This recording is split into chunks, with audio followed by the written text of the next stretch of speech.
चढ़ती जवानी में नौकरी के लिए अप्लाई करिए, फॉर्म डाल दीजिए और उसके बाद बुढ़ापे में ज्वाइनिंग लेटर लीजिए। जब आपका उम्र ख़त्म हो जाएगा तब जाकर एक भर्ती क्लियर होगी। उसके बाद बुढ़ापे में 2-4 साल नौकरी करिए, उसके बाद से पेंशन के लिए आंदोलन करिए और जवानी में फॉर्म डालने के बाद भी आंदोलन करिए, लाठी डंडे खाइए पुलिस के। उसके बाद आपके ऊपर आंसू गैस के गोले दागे जाते हैं। इतनी यातनाओं के बाद इस भारत देश में हमारे नौकरी मिलती है। आप देखिए हर राज्य में इतना पद खाली है, कम से कम मान के चलिए कि 28 राज्य हैं और करोड़ों पद खाली है, लेकिन उस पर कोई सुनवाई नहीं है। क्यों? क्योंकि फिर अगर सब ये पूरा हो जाएगा तो इनके पीछे जयकार लगाने का कार्य कौन करेगा, इनके पीछे घूमने का कार्य कौन करेगा? ये युवा ही तो करेंगे। जिस देश की शिक्षा पद्धति एकदम कबाड़ा है, आप सोचिए कि यहाँ पर ग्रेजुएट युवा अधिकतर सब बेरोजगार हैं। जो टेक्निकल किया, नॉन टेक्निकल, सब युवा अधिकतर बेरोजगार हैं। स्नातक, प्रास्नातक, आप जितनी भी डिग्रियां ले लीजिए।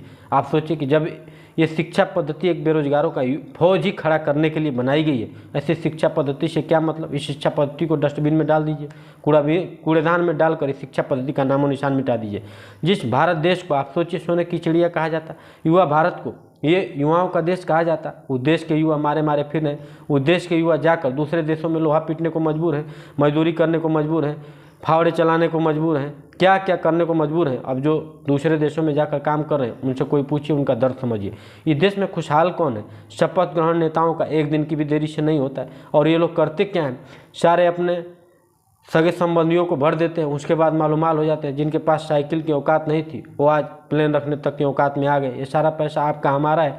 जिस दिन ये नींद खुलेगी भारत के युवाओं का, तभी जाकर ये देश फिर से, इस देश में युवाओं को नौकरी मिलेगा, युवाओं को रोजगार मिलेगा। नहीं तो युवाओं को बस यूज किया जाएगा। कोई भी भर्ती परीक्षाएं आ रही हैं, पेपर लीक हो रहा है, उसके बाद हाई कोर्ट जाती हैं, सुप्रीम कोर्ट जाती हैं। इतनी यात्राएं करने के बाद तब तक युवा तमाम तरीके से उधार लेकर, कर्ज लेकर अपनी तैयारी करता है। कितने तरीके से आप सोचिए कि जो माँ बाप पैसे भेजते हैं, कोई गहने बंधक रखकर, कोई गहने बेचकर, कोई अपने खेत बाड़ी बंधक रखकर, कोई एक वक्त उपवास करके, कैसे कैसे युवाओं को पढ़ाया जा रहा है कि एक दिन ये काबिल होगा, हमारे घर परिवार की स्थिति सुधरेगी। लेकिन ऐसी स्थिति हो गई है, घर परिवार की स्थिति और बिगड़ जा रही है तैयारी के नाम पर, पेपर परीक्षाओं के नाम पर। जब सरकार के बस का कुछ है ही नहीं है संभालना तो इस्तीफा दे दे। जब सरकार के बस का कुछ नहीं है तो भाई इस्तीफा दे दीजिए। आपके बस का नहीं है ये सरकार चलाना, ये देश को चलाना, माँ भारती की सेवा करना। आप लोगों के बस में बस है लूटना, जो जनता की निधि है उसको लूट जाइए, कुछ रोड में खा जाइए, वो खा जाइए, सब दलाली कमीशन में खाकर फिट कर लीजिए अपना हिसाब किताब। उसके बाद से देश के युवाओं का कब माला जपा जाएगा? चुनाव में। ये सब बंद होना चाहिए, क्योंकि ये राम की धरती है, कृष्ण की धरती है, काशी विश्वनाथ की धरती है, महाकाल की धरती है, अन्नपूर्णा की धरती है, जो सबका पेट भरती है। और यहीं के लोगों का पेट नहीं भर पा रहा है। ये अजीब विडंबना है कि यहाँ का युवा अपने 2 वक्त की रोटी का इंतजाम भी नहीं कर पा रहा है। वो भी पढ़ा लिखा युवा, ग्रेजुएट की हम बात कर रहे हैं। पॉलिटेक्निक और ITI IIT करके लोग डिग्री होल्डर होकर बेरोजगार बने फिर रहे हैं। अब आप सोचिए ऐसी शिक्षा पद्धति से क्या इस देश का भला हो सकता है? नहीं।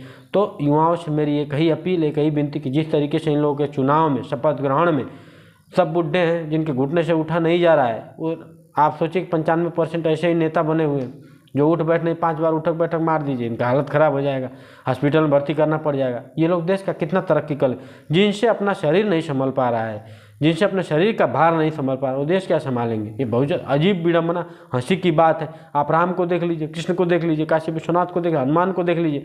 बल की पूजा होती है, पुरुषार्थ की पूजा होती है, त्याग तपस्या की पूजा होती है। चित्र नहीं चरित्र की पूजा करो, मानो नहीं मानवता की पूजा करो। ये सब जब आप युवाओं के अंदर भर जाएगा, जब दिल दिमाग में ये घर कर जाएगा, जो हमारे ऋषि मुनि क्रांतिकारी वीर वीरांगनाओं ने किया, उस पथ चिन्हों पर हमें चलना है, तब जाकर इस देश का भला होगा। नहीं तो आपका जो समय है ऐसे ही बीत जाएगा। आंदोलन करिए, आंसू गैस के गोले आपके ऊपर दागे जाएंगे, लाठियों की बौछार कराई जाएगी, आपका उम्र हायल करा दिया जाएगा, एक्सपायरी डेट हो जाएगा, शादी विवाह हल्दी भी नहीं लगेगा, उसके बाद से दूसरा कार्यक्रम शुरू हो जाएगा, आपको अंतिम संस्कार की तैयारी हो जाएगी। इसलिए सरकार से आग्रह, विनती, निवेदन, प्रार्थना कि जितना भी पद खाली है, जिस तरीके से अपने शपथ ग्रहण में आप लोग समय 1 मिनट 1 दिन की भी देरी से नहीं कराते हैं, उसी तरीके से 3 से 6 महीने में सारी भर्ती प्रक्रियाओं को संपन्न करा दिया जाए। बिल्कुल हो जाएगा। आज डिजिटल ज़माना है, सब कुछ डिजिटलाइजेशन हो गया। डिजिटलाइजेशन की बात हो रही है, किस डिजिटलाइजेशन की बात हो रही है? कैसी डिजिटलाइजेशन? जब भर्ती परीक्षाओं में 10 साल 5 साल 2 साल 4 साल का समय लगेगा।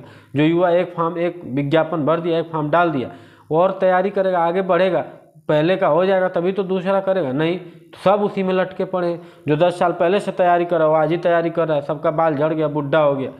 अजीब विडंबना इस देश की। इसलिए सभी युवाओं को एक साथ आगे आना होगा और भगत सिंह, चंद्रशेखर आज़ाद, सुखदेव, महाराणा प्रताप के पद चिन्हों पर चलना होगा, साहस, शौर्य, वीरता, पराक्रम दिखाना होगा और सरकार को बताना होगा कि युवा चेतना तुम हिमालय शिखर हो, युवाओं तुम ही सिंधुओं की डगर हो, युवाओं उठो वक्त ये कह रहा, खुद को बदलो जमाना बदल जाएगा, शक्तियों को लगा लो सही काम में, देश का भाग्य खुद ही संवर जाएगा।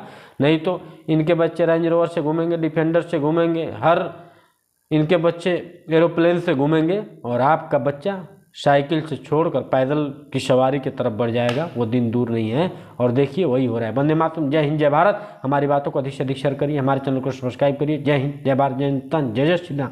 भारत माता की जय।